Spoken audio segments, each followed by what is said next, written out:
Okay, fellow Marks and Smarks, and maybe some people watching the channel for the first time ever, because after all, it is Wrestlemania. Um, First of all, if that is you, welcome. I hope you check it out again. And if that is not you, and you're somebody who just watches, weekly or whatever, or every couple weeks to catch up on what's going on, or just a friend of mine trying to support me, I appreciate you too. I'm not trying to just say, hey, thanks to the new people, because I need the old people. Anyway, WrestleMania. This is my first. I think this is the first WrestleMania I've seen as it happened, because I could never, when I was a kid. When I was a kid, wrestling was a little bit racier, okay, like a little bit more risque. So you kind of couldn't really. You couldn't hold it against my mom for not really wanting me to watch it, right? So I kind of had to sneak it. I'd sneak it. My stepdad would let me rent wrestling videos from Blockbuster Video down the road from my house when I was a kid. And that is how, watching Monday Night Raw and the occasional SmackDown, the occasional Sunday Night Heat before a pay-per-view, renting pay-per-views, having my friends tell me what happened, borrowing tapes of people, because back then it was kind of on its way out, but back then we still used to put blank cassettes in the VCR and record off the TV. It's still amazing to me that that's even something you could do. But yeah, we used to do that all the time. So like I'd have friends give me a tape, and that tape would be WrestleMania 2000. I remember I watched that maybe about a week after it happened. My buddy AC, we always called him that. I don't want to tell you what his real name was, obviously. Keep people's privacy or whatever. Back in seventh grade, I think it was seventh grade. It might have been eighth grade. He gave me the tape 3 days after it happened or something like that. You know what I mean? So like this is the first one where I've got a chance to like watch it live. I don't think I've tried to hide it. I wasn't into wrestling from like 2005, around the time I turned 18, went to college, right on into a year and a half ago, something like that. I had no interest at all. And, well, I can't say no interest. I would watch it on TV every now and then. That's why I always thought CM Punk was cool. I wasn't watching during CM Punk's, like I wasn't watching the way I watch now during CM Punk's like heyday, but I would it would be on and there'd be nothing else on, and this dude who's got all these tattoos and looks like, he could be, one of my friends or something like that is out there wrestling, so I was always interested in him a little bit, and I'm not trying to make it sound like I just had zero interest in professional wrestling for 15 years. That's not quite true, but is more true than saying I watched it a bunch, So like I said, this is the first Mania I've watched as it happened. Didn't have to watch it a couple days later or anything like that. And I got to be honest with you, I am really, really, really happy with the whole weekend. NXT TakeOver was great. I'm going to do another video about that after this one. But TakeOver was awesome. Mania was, nothing's as good as TakeOver. I really believe that there's no product that the WWE puts out that is as consistently good as TakeOver is. And I really think that what they need to start doing is need to start doing a TakeOver like every 8 weeks. Every 8 weeks or so. There's plans this summer for a takeover that is like solely by itself and not the day before any particular WWE pay-per-view, but is just either on a Saturday or Sunday on its own. That's a good sign. That's a real good sign. But yeah, and I think they need to take these. We're going to be getting into Mania in earnest now. So the first thing I want to say about it is we opened with the pre-show and it was the Cruiserweight Championship between Buddy Murphy and Tony Nese. And my opinion is that this match and maybe another match showcasing some talents from 205 Live should have been a takeover. Just skip putting these Cruiserweight titles on the pre-show. The pre-show was, the crowd that was there watching that match was so dead that they didn't even realize that they were watching a good wrestling match. They just straight up, it's like they were asleep. It's seriously, the pre-show crowd could not have been less interested in that Cruiserweight belt match, and that's a shame. Tony Nese, he won, and I'm interested to see what Buddy Murphy is going to be doing going forward. I feel like he's kind of accomplished, I mean, just about everything there is for him to accomplish on 205 Live, right? Like, what else can you think of that man should be striving for at this point? And I can't think of like anything, right? So I almost feel like maybe he's about to go to Raw or SmackDown, maybe even NXT. You know, we do have the Superstar Shakeup upcoming, and I'm kind of crossing my fingers a little bit that the NXT brands are going to be a part of that to a degree. I wouldn't expect to see them get major, super well-established competitors, but pardon me, a little something going around here. It wouldn't surprise me if they did get some people, though. Like Noam Dar has been on NXT UK pretty regularly. I almost feel like he's part of the furniture over there now, as opposed to, you know, being on 205 Live or whatever.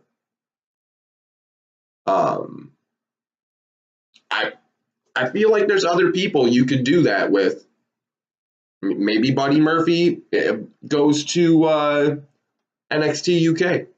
You know, it'd be hard for me to say he wouldn't be entertaining there, or that would even be a bad move. It may seem like such like a backwards or maybe at best lateral move. I don't know that it is. The dude's an Australian. I could just easily see him being very well received by not only the American crowd that watches NXT UK and likes a certain type of wrestling, but by the crowd that like NXT UK is directly marketed at, people over in the UK. And there's a lot of British style wrestling, or seemingly British style wrestling going on there. Anyway, I digress. Tony Nese wins. Buddy Murphy drops the belt. And like I said, makes me kind of suspect that maybe we're going to be seeing him somewhere else. Tony Nese, he's good. He's a good wrestler, but who cares, right? The crowd certainly didn't. It was a decent match, like a B- match at the very worst. Like it was decent, but it felt way worse because the crowd absolutely didn't care. So let's see. The next match, Mella wins the Lady Battle Royal. It was kind of neat. She was, you would have kind of thought she was eliminated. She was out there, and then she wasn't. She kind of like went under the ropes and hid. And then after Sarah Logan thought she had won the the Ladies Battle Royal by eliminating Asuka, I believe, which is who I kind of expected would win. The way they're treating Asuka lately is just a damn shame. But Sarah Logan thinks she has won, and then Mella shows up and eliminates her. So Mella won that. Not bad. It wasn't bad. It was pretty inoffensive, other than the situation with Asuka. Uh, so then we have the Raw Tag Team Championships, and this was again, I think maybe it would have done better on the main show. Maybe it would have. Maybe it wouldn't have. I don't know. Maybe it would have done better if the Revival won. There's going to be a lot of people talking about Kurt Hawkins. If you didn't see, it was between the Revival and Kurt Hawkins and Zack Ryder. And Kurt Hawkins gets the pin, I believe. I believe he got the pin. And everybody was talking about him breaking the streak. And the streak is not broken. The streak is not broken. He still has a 200 and some odd consecutive loss streak. Because I don't believe that the streak ever counted tag team matches in the first place. And yeah, so I don't know. Poor Kurt Hawkins, right? Like, if you've ever seen the dude, shaking my camera. If you've ever seen the dude wrestle in the Indies, he's like good, right? Like, a lot of people wouldn't realize how good he actually is and how entertaining he actually is. And I mean, he's probably making more money than he's ever made. And that's fine. I guess that's fine for him. I would never hold it against a man to get paid. Never. But watching him just lose is not that I have to see it all that much, but just knowing it's happening to a guy who really does have a lot of talent and has performed very successfully elsewhere.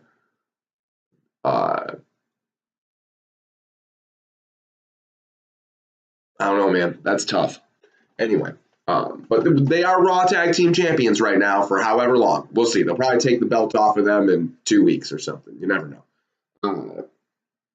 So we have the Andre the Giant Memorial Battle Royal thing. We have that next.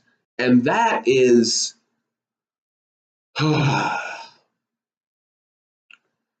dumb. It's just dumb. Braun Strowman looks freaking shredded, though. Holy crap. Holy smokes. This dude just looks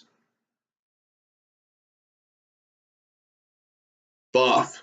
Anyway, like unbelievably so. Like, he always had a little bit of like he was never a fat guy, but he always had kind of like a fat guy layer to him, you know?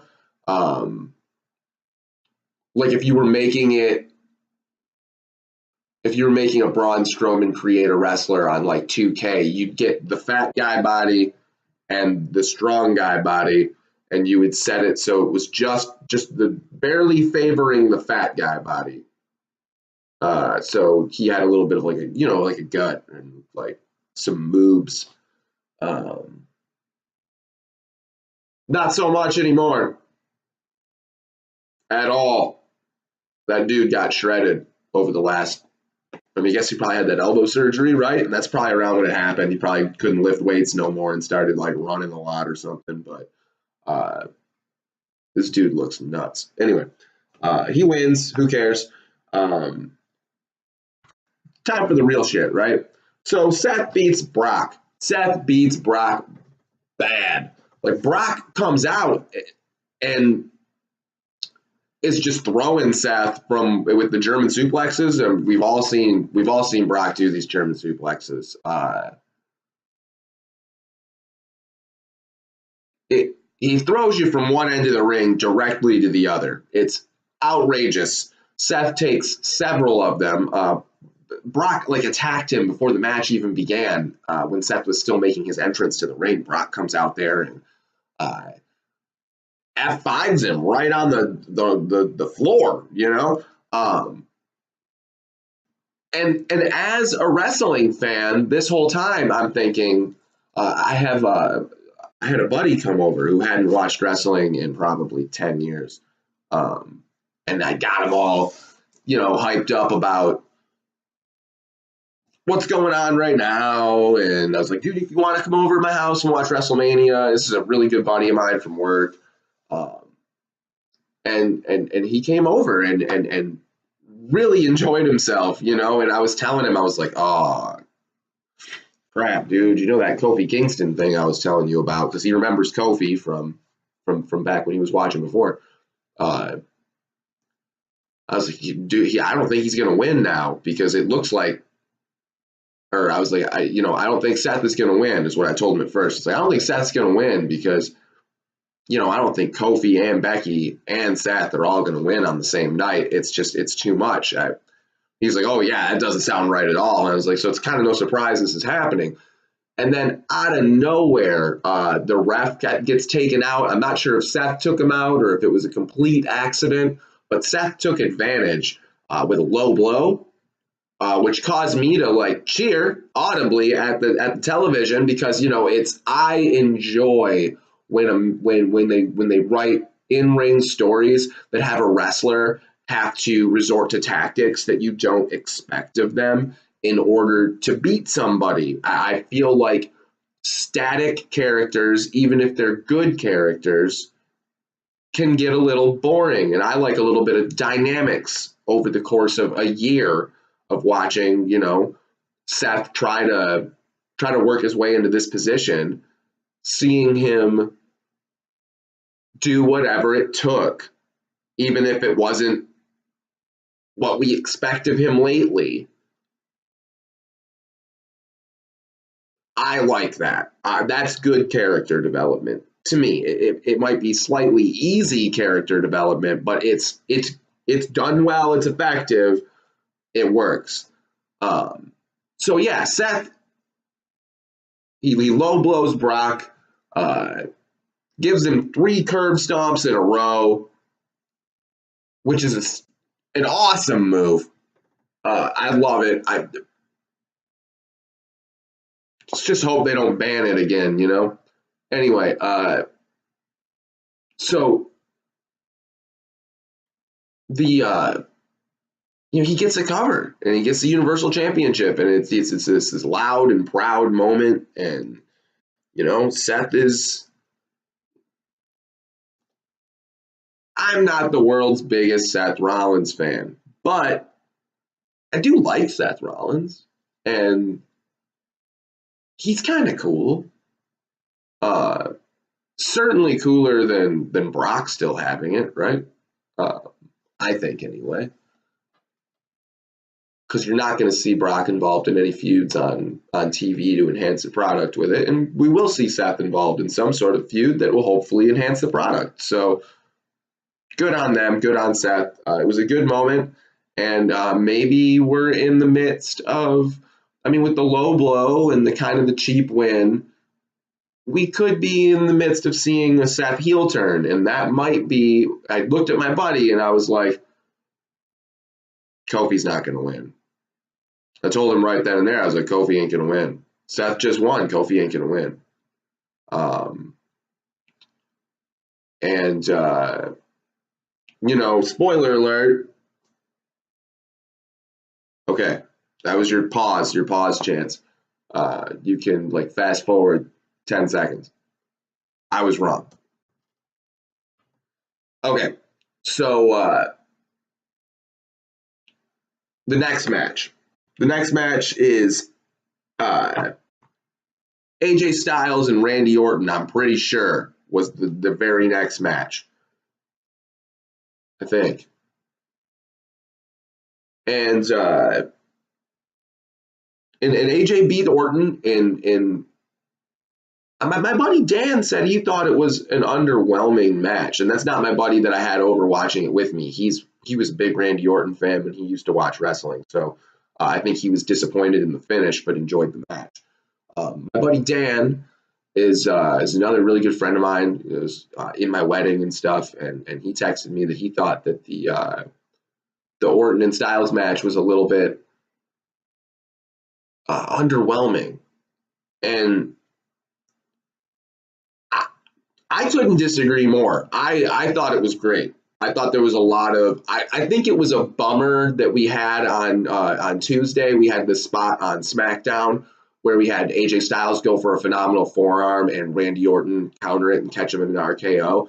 And that was the spot that I was most looking forward to seeing at WrestleMania when these two were putting a match together. I was like, well, we're going to see a phenomenal forearm get pushed into an RKO, like, and it's going to be awesome, you know?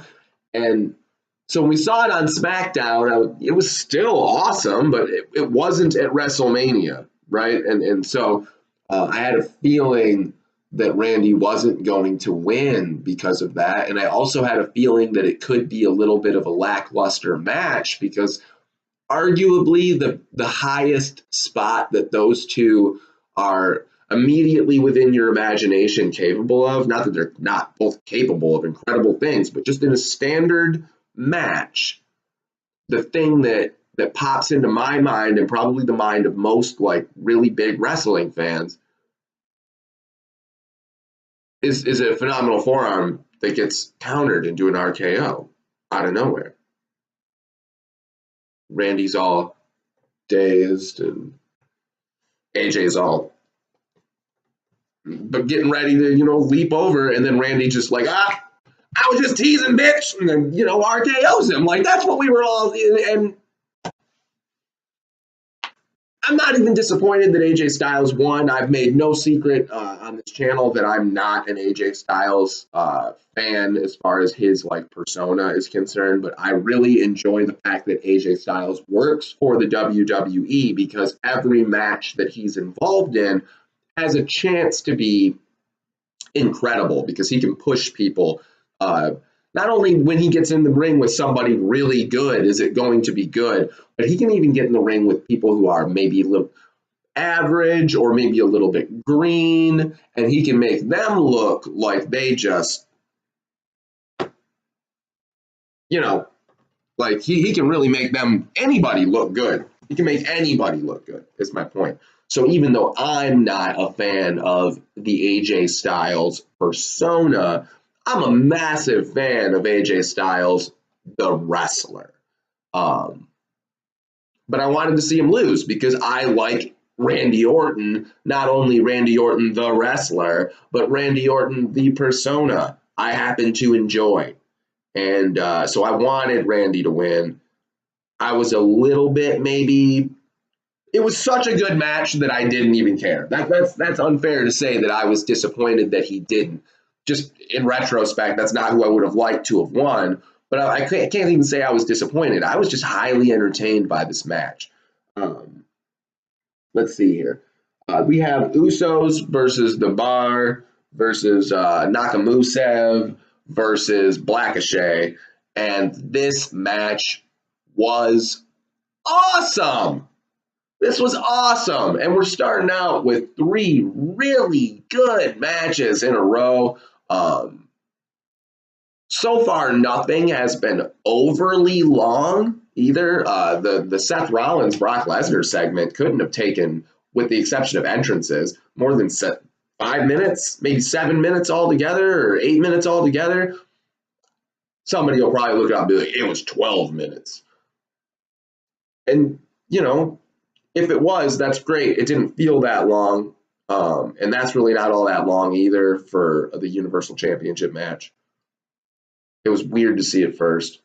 But anyway, this tag match was also really well paced. There's moments in this thing where everybody gets like a super kick on everybody. And the ring just start getting cleared. It's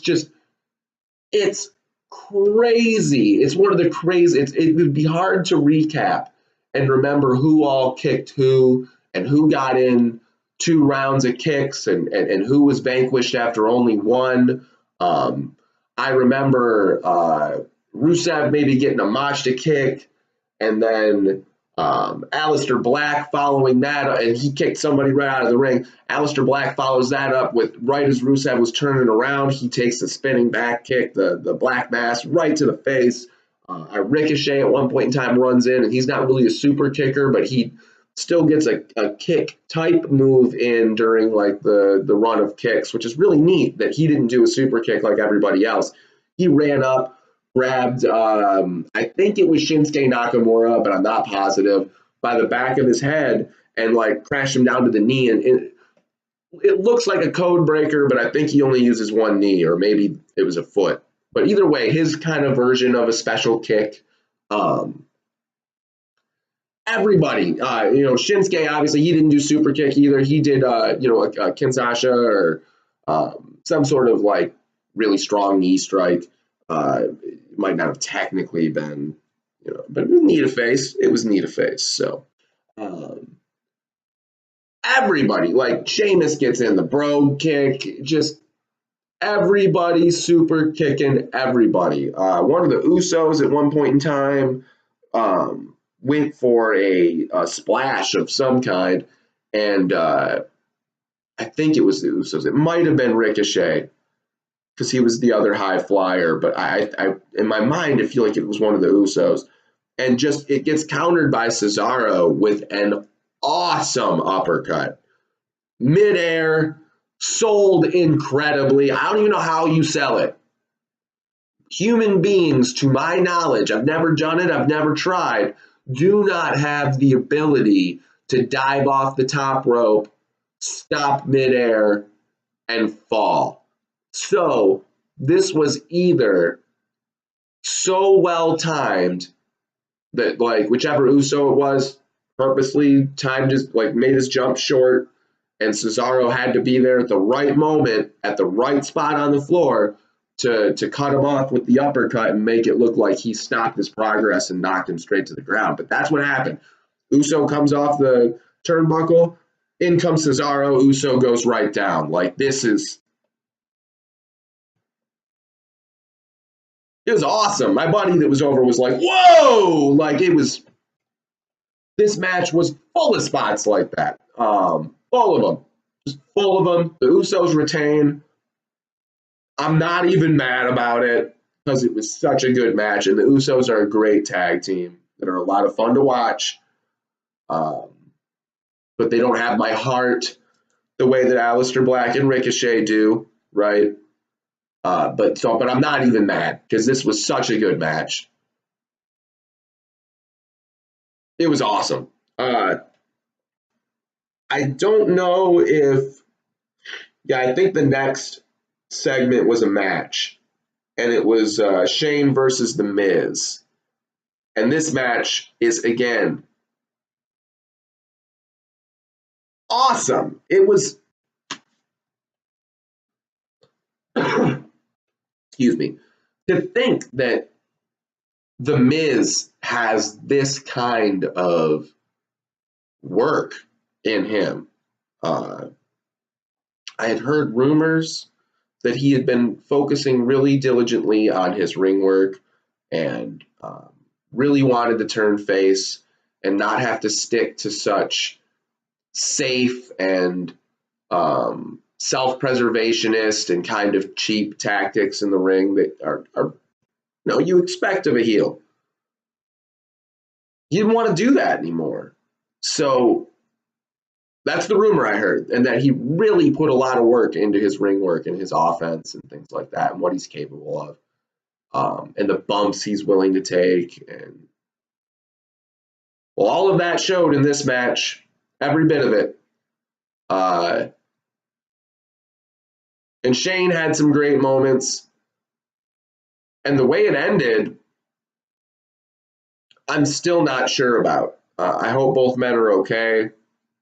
It looked like what they landed on in like the live shot of the landing. It looked like what they landed on had some give to it, and there was a bunch of like dust that came out, and I'm pretty sure that's like an old trick for when you have like an air pad of some kind to have like, some kind of flour or something in there that comes out when you hit it, so that not only does it enhance the look of the impact, but kind of distracts maybe from how cushioned of a fall it could have been. It's hard to know for sure. What it looked like is we had a thin board of some kind over one of those air mats. So they went through the like veneer and cracked through that and looked like they're laying in like a heap, like a convex heap like this. But what's really underneath them is one of those air cushions, right? That's what it looked like, but it's hard to know for sure. Either way, it's probably 10, 12, maybe 15 minutes into this match. Could have been longer than that. It felt like somewhere between 10 and 15 minutes. They're up on a TV tower, and it looks like The Miz is going to give Shane a DDT off of the TV tower, and instead it's like a superplex. And oh man, they both hit, and they both hit hard, and it's false count anywhere match, by the way. And I'm looking at my buddy who's over, and I'm like, dude, I'm like, they should be counting. Someone should be counting, because the way they landed, you imagine in suplex position, both men kind of land on their back, but but Shane's arm was like this, so like, kind of like this, over top of The Miz, and The Miz's shoulders are down, and I'm like, that is a pin. That's a pin. Why is no one counting? And this stuff happens all the time on WWE TV, where two guys will land in a position in the ring where both of their shoulders are down, but somebody's got a limb over somebody else, and it should be a pin, and someone should be counting, and it's an opportunity to add drama. I, for one, love the knocked out pin. The both guys are out, but by the way, the virtue of how they landed, one guy's kind of sort of on top of the other, and that's a pin, and he got a win, and maybe they were both knocked out. I love that finish. But not just the finish, because it doesn't have to finish like that. Just to have that moment in a match is another thing that I go crazy for, right? And WWE used to do it all the time back when I was younger. Like I said, I did watch wrestling from probably 10 years old until probably 1997 until 2002, very regularly, and then sporadically from like 2002 till 2005, and then here and there, like on TV when I was bored from like 05. I was in college, I was busy, and I was doing other stuff, from 05 to maybe 07, I would catch it periodically, and then from there, not until this year, or not this year, 2019, but it would have been 2017. My wife had a surgery. I spent the night in the hospital with her, and Raw was on. So I watched it. And then my buddy was like, you got to start watching again. And I was like, yeah, maybe you're right. I kind of resisted it a little bit. But anyway, this isn't about my journey back into wrestling fandom, which you can see I obviously took to, like, I love it. I always loved it as a kid. And I really, as an adult, I still really love it. Anyway, this was an awesome match. Shane wins. He was pinning The Miz. The ref came over, he counted, and I was still dubious about whether both these men were okay at the end of it, at the end of the finish. I didn't know, because WWE doesn't do that knocked out, arm draped, pin finish very often, and they flat out ignore it a lot of the time. So it made me wonder if the fact that they jumped on it so willingly this time is because one of those guys was hurt and they needed to end the match. Who knows? I hope not. it was a great match. Either way, it was a great match. Then we have Sasha and Bayley, Beth and Natty, Nia and Tamina, and the Iconics all battle it out for the women's tag belt in what was an okay match. Certainly not as good as maybe Sasha or Bayley is certainly capable of. Beth Phoenix had a couple cool little moments, a couple glam slams, and that was neat and everything. It wasn't lost on me. And my buddy who was watching with me, again, Beth Phoenix was kind of coming up. I think he said toward the end of him watching, and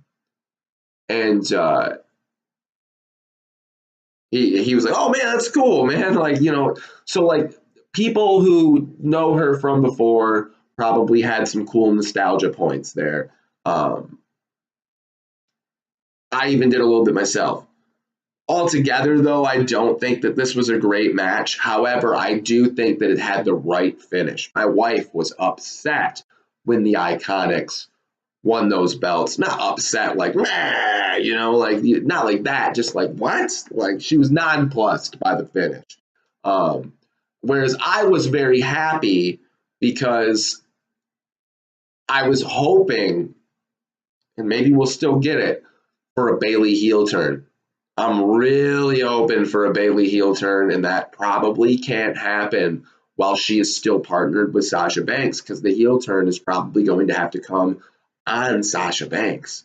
I want that really bad. Bayley needs a character change so bad because she's so good, but her character is so bad. So I was very happy the Iconics won that belt because I was actually expecting right there, once I saw them once I saw the Iconics win, I was expecting a Bayley heel turn right there, and we didn't get it. But the next match was Kofi and Daniel Bryan in a dramatic match that, because Seth Rollins won his match earlier in the night, I fell for just about every near fall trick on Kofi that they threw at us, and they threw quite a few. There was a devastating running knee by Daniel Bryan. There was Kofi caught in the label lock in the middle of the ring. There was a heroic moment of Kofi taking out both Daniel Bryan and Rowan outside of the ring. I mean, this was an awesome match. The finish was incredible. A friend of mine, my buddy Dan, had told me that this might be his favorite WrestleMania moment. His new favorite WrestleMania moment. And if you feel that way, I can't blame you. It was real good. I don't even know how to talk about it a lot because I don't want to, I don't want to jump on any sort of bandwagon or anything like that. And I don't want to jump on a soapbox and get preachy or anything. That's not really my style.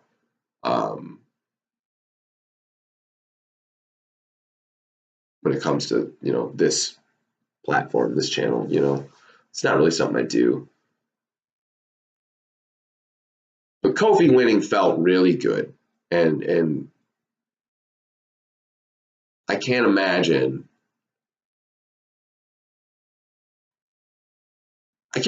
how he felt, and great moment with one of Kofi's sons getting up in the turnbuckle and raising the belt up. And that was, it was the shirt, getting up in the turnbuckle and raising the shirt up. That was awesome, and throws it into the crowd. And like, he's been watching his dad do this the whole time. He knows all the steps, all the moves.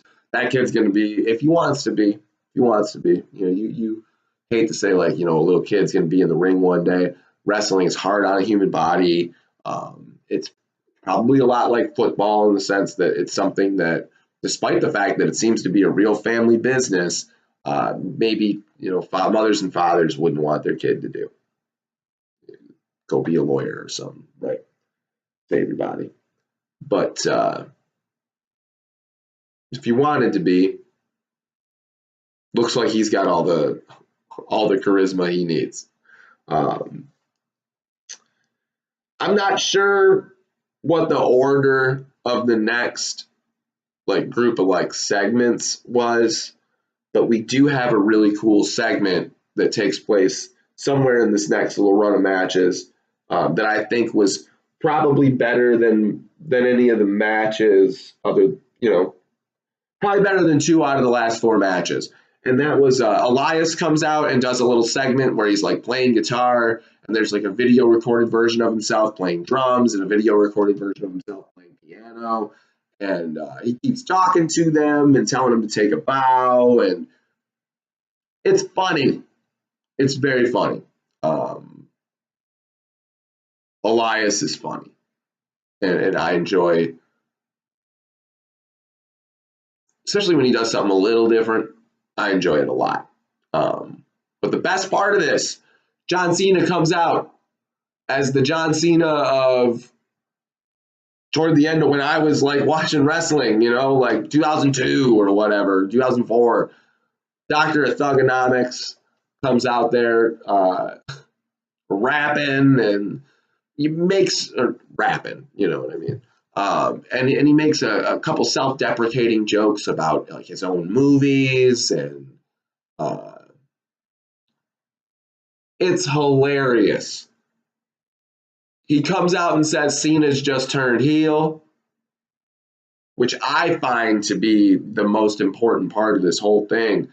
Is, I know John Cena's not going to be on TV every week, and frankly, we don't really need him on TV every week. But if he's going to be on TV a little bit and he's going to be a heel, that's so cool.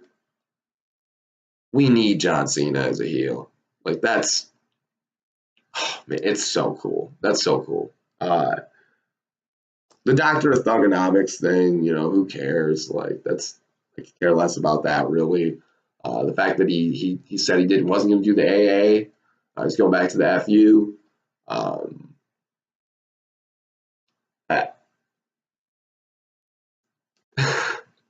There's a lot of moments like that too tonight where that were not PG.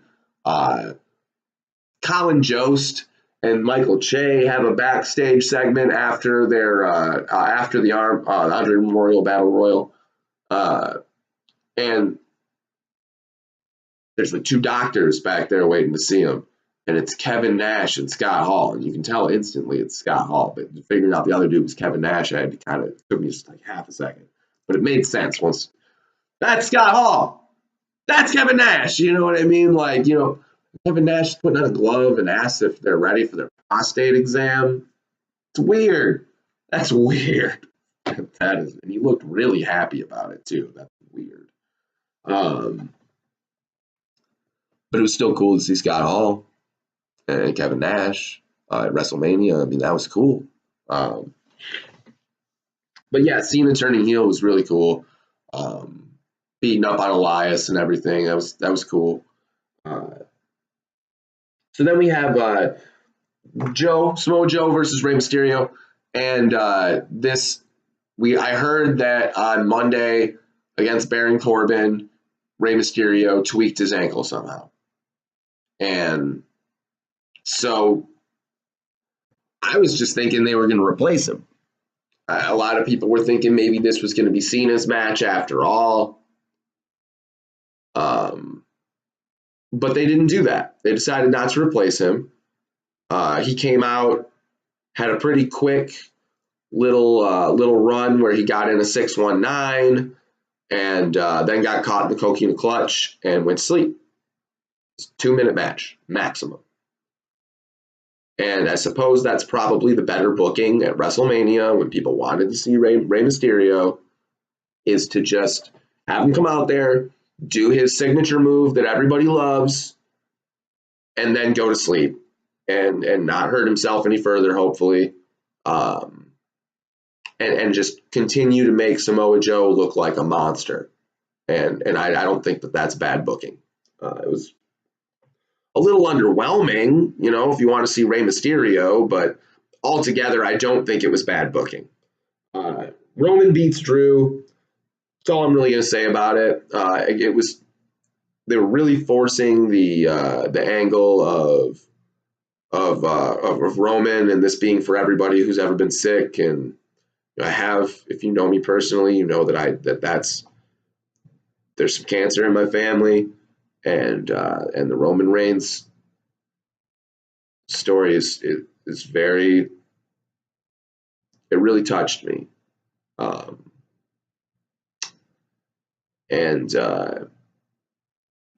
So, I mean, I did get the feels a little bit from that, but it wasn't as good of a match as I think I would have liked it to be. I think Drew works better with smaller guys. I just do. And I think Roman did fine, actually. And I think that Drew did fine, too. And if this was on Raw, it wouldn't have been a bad match. But on WrestleMania, it was just a little bit underwhelming, and it didn't seem like the crowd was in it as much. And I didn't hear any that I can think of. I didn't hear any booing of Roman or anything like that. And that's nice, but it wasn't the resounding conquering hero, that maybe they wanted it to be. Triple H and Batista. I have a buddy that lives nowhere near me. We were talking on Facebook Messenger. A friend of mine, Tony. It was awesome to actually do that. It was like he was sitting on the couch with me, 3,000 miles away. But we're talking back and forth, and his take on it was that he didn't think that Triple H. He thought it was 10 years too late for Triple H and Batista to have a meaningful match, and he was pleasantly surprised. And I think that is probably the best way to describe what happened. It was every bit as fun as you could have reasonably hoped for it to have been. I was worried that this was going to be the low point of the night. It absolutely was not. It was violent. It was brutal. It was slow and methodical, which is how Triple H is, and kind of how wrestlers need to be when they're pushing friggin' 50. It was real good. I highly recommend it. If you didn't see it and you think that you want to see a lot of these matches, but maybe that one wasn't worth it, it was. And Triple H, of course, beats Batista, and so Triple H isn't retiring, and Batista did retire. That wasn't the stipulation. It was probably something that was going to happen either way. Batista did retire after the match. So we have after this, I think it might have even been before it. I might have skipped it because it was absolutely the low point of the night. Kurt Angle and Baron Corbin was terrible. It was real terrible. They got it done quick. They got him out of there. Kurt deserved better. I know it's tradition for the guy retiring to lose and put over the people who are still in the company and people who still have to make money and sell merchandise. And I know that's the tradition. And if they were going to follow it, they could have done it better. Or they could have broken it this one time because of how upset everybody was that this was even the match in the first place. But whatever.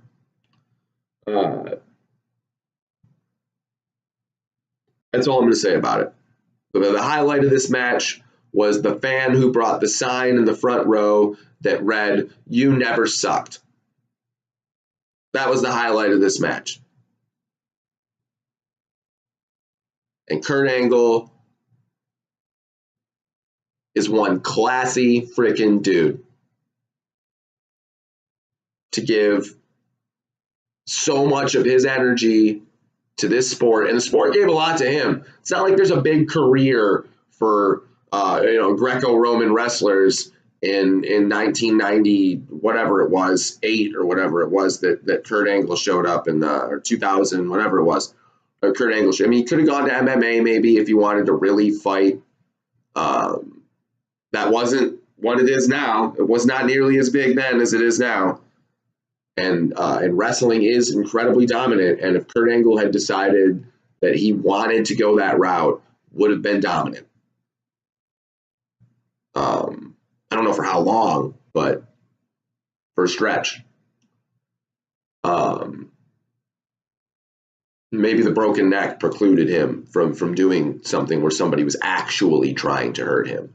Either way, the business did a lot for him too, but he did so much for the company and for the business, and to go out against Baron Corbin is so.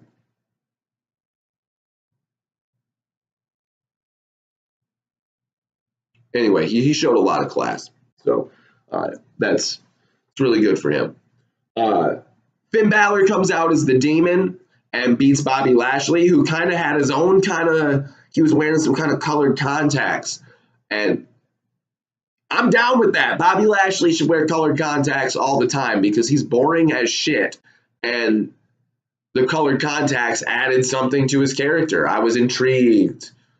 He needs to have you a little intrigued. He needs to do stuff to get you going, hey, who's this dude? Boring otherwise.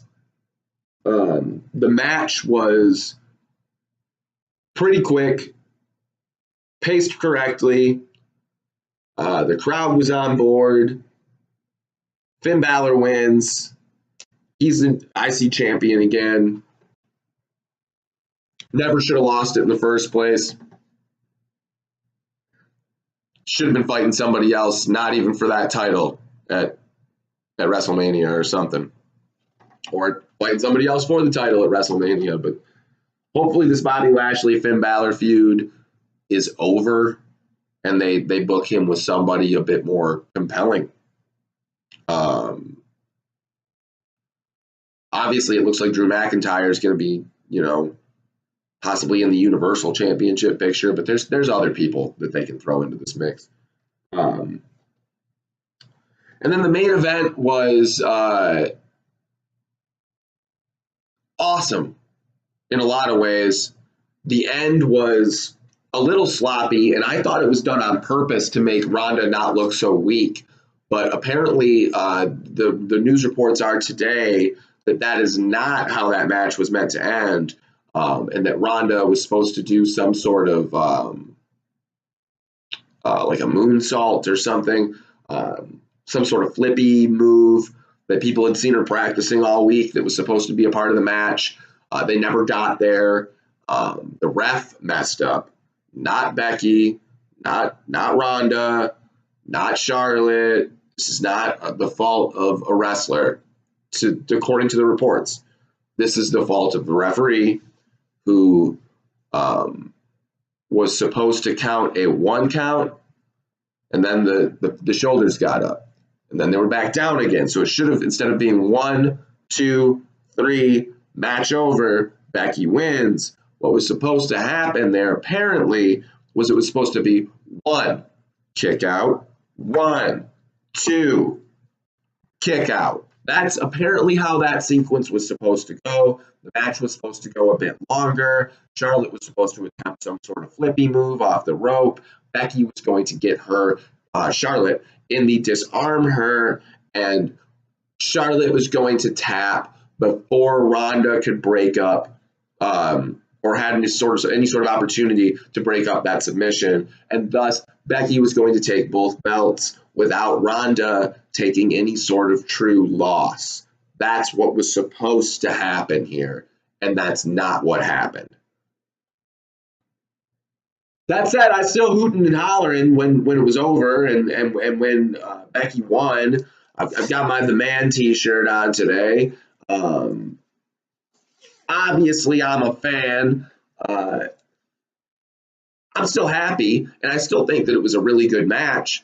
I do think it's maybe a bit of a bummer, though, that it wasn't all like they. This was the first women's main event at WrestleMania, and so one would assume that they wrote it to look like the first women's main event in WrestleMania, and you kind of have to assume that if the match didn't end the way that they planned for it to end, then we kind of didn't get the match that they wanted us to. And so that's kind of a bummer, right? But that doesn't mean that the match we got wasn't good. It was. It's just a bummer knowing now that that wasn't the match we were meant to get. And maybe the first women's main event in WrestleMania history was supposed to be even better. But, I mean, the right person won. I can't believe all three baby faces won on the same night like that. I just, honestly, I can't believe it. And not just 3, 4. Finn Balor won. Like, all in one night like that. I did not see that coming. I thought it was curtains for Becky, but after Kofi won, I was like, well, Ronda's going to retain then. I thought it was curtains for Finn Balor for sure. I was like, well, then Bobby Lashley's absolutely going to retain. It's weird they're going to make the Demon take a loss. I just didn't think we were going to see that many of the people that the fans were really wanting to win all on the same night. I didn't see it coming. And it kind of makes me think that we're going to see a heel turn from Seth Rollins here in the very near future. The low blow combined with the fact that all the baby faces won, you get what I mean. Blackachet didn't win. And I think they were the fan favorite tag team going into this at this point. So not all the baby faces won, but the major baby faces all won. And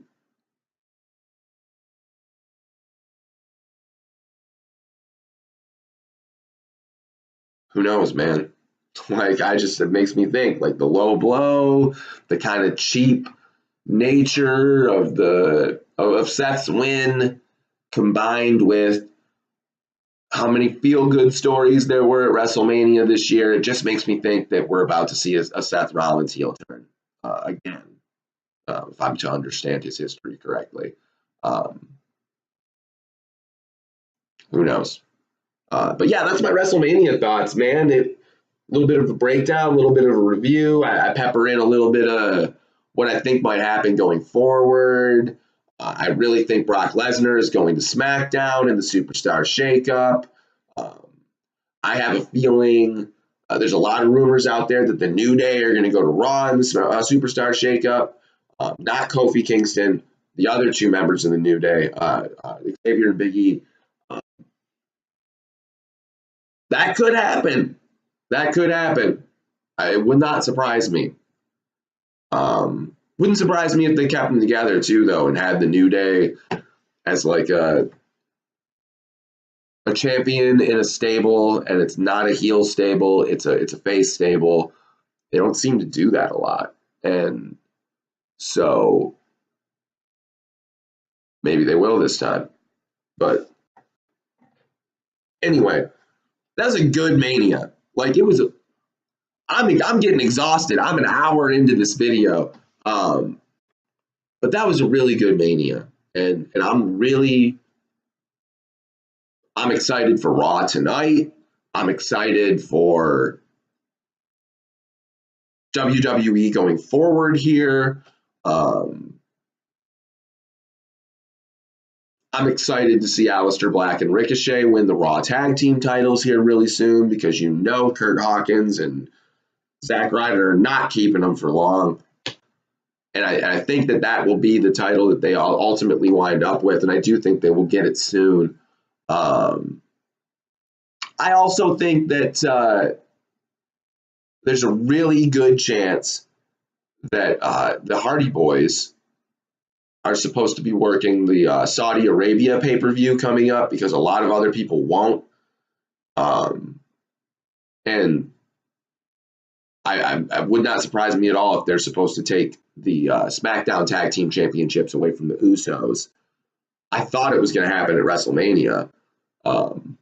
Would not surprise me though if that happened at the Saudi Arabia show coming up. I believe in like early May or something. So crazy! It's already summer almost. We got Money in the Bank coming up. Superstar Shakeup. Let's get it. All right, I'll see you soon.